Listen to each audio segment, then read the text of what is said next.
ચક્રવર્તીના 60,000 પુત્રોની અષ્ટાપદ તીર્થયાત્રા. આ બાજુ સગર રાજા શતખંડ ભરતનું રાજ્ય ચલાવતા હતા. તેને શસ્ત્રશાસ્ત્રના જાણકાર જહનુ વગેરે 60,000 પુત્રો થયા.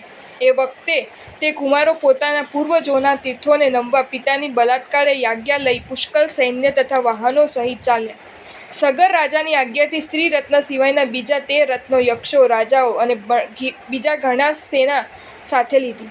અનુક્રમે 1 યોજનનું પ્રયાણ કરીને ચાલતા તેઓ કેટલેક દિવસે અષ્ટાપદ ગિરી સમીપ આવ્યા.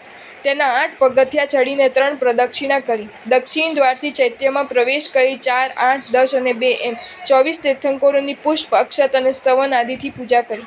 પછી તે તીર્થના વારંવાર દર્શન કરતા તેઓ આ પ્રમાણે પરસ્પર કહેવા લાગ્યા: આ ગિરી આદિનાથ પ્રભુનું નિર્વાણ કલ્યાણક અહીં થવાથી પૂજ્ય થયો છે.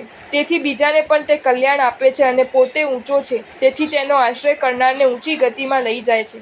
આ પ્રાસાદની ચારે દિશાઓમાં દેવોથી પણ અજય દ્વારપાળો રહેલા છે અને મનુષ્યોનો દુરારોહ એવા 8 પગથિયાં છે. તેથી અવશ્ય એમ લાગે છે કે ભરતેશ્વરે ભવિષ્યમાં થનારા લોભી મનુષ્યોને જાણીને પ્રાસાદનું રક્ષણ કરવા માટે આ પ્રયત્નો કરેલો છે. આ પ્રમાણે બોલતા પોતાના બંધુઓને પ્રીતિપૂર્વક જહનકુમારે કહ્યું: દિવસો જતાં આપણા પૂર્વજોના ધર્મસ્થાનનો કોઈ નાશ કરશે, કારણ કે લોભી મનુષ્યોને 100 યોજન પણ કાંઈ દૂર હોતો નથી. માટે અહીં રક્ષા કરવા માટે આ તીર્થની ફરતી એક મજબૂત ખાઈ ખોદીએ. આવો પરસ્પર વિચાર કરી ચક્રવર્તી સગરના પુત્રો વાહન અને પરિવાર સહિત મોટી ખાઈ ખોદવા લાગ્યા.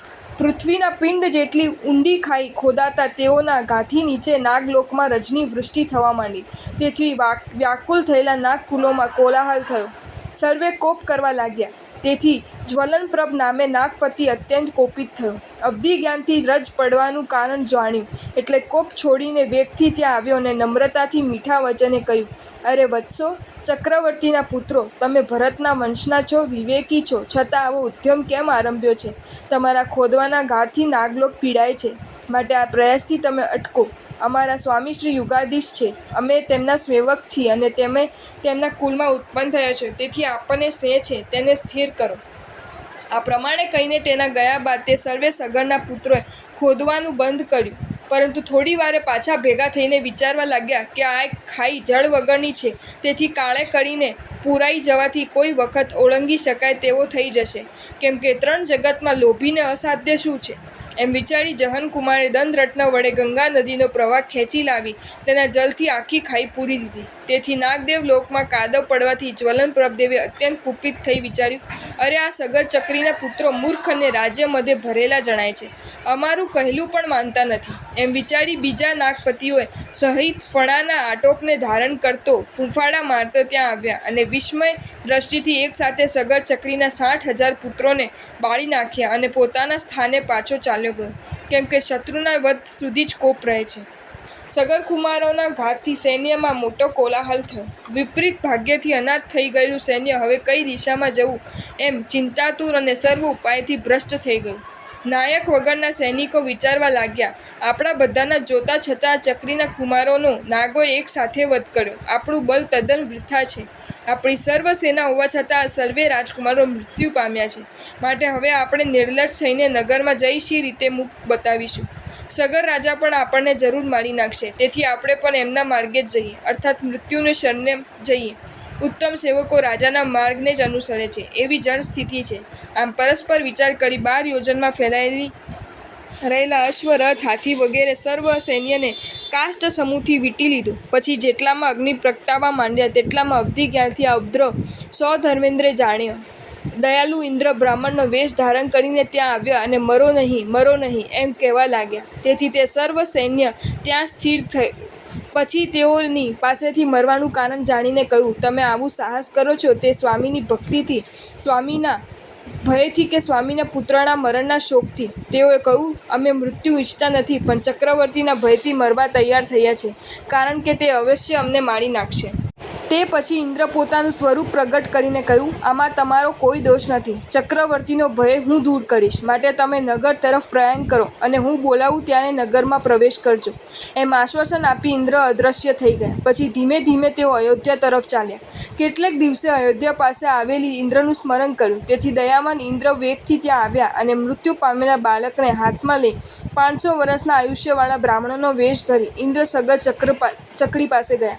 રાજદ્વાર પાસે મોટેથી પોકાર કરી પૃથ્વીદેવ અને સગર ચક્રીની નિંદા કરતા તે બોલ્યા, સર્વ પ્રત્યે સુખકારી ભાવનું સર્જન કરનાર હે દેવ, મારા પ્રત્યે નિષ્ઠુરતાપૂર્વક અવળા મુખવાળા થઈ શા માટે મને દુઃખી કરો છો? હે ચક્રવર્તી, કુદેવથી મારી રક્ષા કરો. આ વૃદ્ધ વયમાં જ મારા પુત્રને કુદેવે મારી નાખ્યો. આપ ન્યાયથી પૃથ્વીની રક્ષા કરો. આવા તેના વચન સાંભળી ખેદ પામેલા સગર રાજાએ માણસો મોકલી તેને બોલાવ્યો.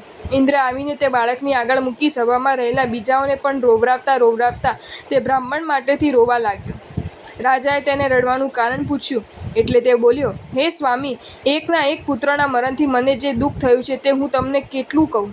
આજે રાત્રે આ મારો લાડકવાયો પુત્ર સૂતો હતો, ત્યાં અચાનક મહાક્રૂર સર્પ તેને કરડ્યો. હે રાજા, ગમે તે મંત્ર યંત્રાદિ ઉપાયો કરીને મારા બાળપુત્રને સજીવન કરો, નહીં તો દોષ તમને લાગશે અને મારા કુળનું ક્ષય થશે. પછી સગર રાજાએ માંત્રિકો વૈદ્યોને બોલાવ્યા. તેઓએ અનેક ઉપાયો કરી જોયા, પણ બાળકને મૃત્યુ પામેલો જાણી કહેવા લાગ્યા, આ બાળક ઉપર ઔષધિના ઉપાયો અસાધ્ય છે, પણ જેના ઘરમાં પૂર્વે કોઈ મરણ પામ્યું ન હોય તેના ઘરમાંથી જો રાખ લાવવામાં આવે તો આ સજીવન થાય તેમ છે. તે સાંભળી ચક્રીએ તેવી રાખ લાવવા સર્વ રાજાઓને આજ્ઞા કરી. ઇન્દ્રે પણ વૈક્રય રૂપ વડે ઘેર ઘેર જોવા માંડ્યું, પણ ક્યાંયથી તેવી ભસ્મ ના મળી. તેથી બધા રાજાઓને ઇન્દ્ર બ્રાહ્મણ પણ અતિ દુઃખી થતો પાછો આવ્યો. તે વખતે વૈદ્યો મનમાં હર્ષ પામી કહેવા લાગ્યા કે એવી ભસ્મ મળ્યા વગર અનેક ઔષધિથી આ કાર્ય અસાધ્ય છે. ઔષધ વગર આ બાળક મળી જશે, એમાં વૈદ્યોનો બિલકુલ દોષ નથી. આ સાંભળી ઇન્દ્ર બ્રાહ્મણે કપટથી પાછું છૂટે કંઠે રુદન કરવા માંડ્યું. તે વખતે ચક્રીનું સર્વ સૈન્ય રાજદ્વારમાં આવીને ઊભું હતું. અત્યંત આર્દ્ર થયેલા સગર ચક્રવર્તીએ મધુર વચનથી જે બ્રાહ્મણને કહ્યું કે તમે શોક ન કરો. સંસારની સ્થિતિ એવી જ છે. આ સંસારમાં જન્મેલો પ્રાણી અવશ્ય મૃત્યુ પામે જ છે. વસ્તુત કોઈ પણ સ્થિર રહેતું નથી. જગતને પૂજવા યોગ્ય અનંત તીર્થંકરો પણ અંત પામ્યા, તો બીજા પ્રાણીઓની શી વાત કરવી? ભાઈ, પુત્ર અને સ્ત્રી વગેરે સર્વ સ્વાર્થ માટે હંમેશા આવે છે અને જાય છે. દુઃખ ફક્ત આત્માને થાય છે. સર્વદા લાલન પાલન કરેલો પોતાનો દેહ પણ જેને વશ નથી તેને માતા પિતા ભાઈ અને પુત્રાદિ કેમ વશ રહે? જો તમને આ વિડીયો ગમ્યો હોય તો આ વિડીયોને લાઈક કરો અને મારી ચેનલ જૈન ફેક્ટ્સ એન્ડ સ્ટોરીઝને સબસ્ક્રાઈબ કરો. ધન્યવાદ.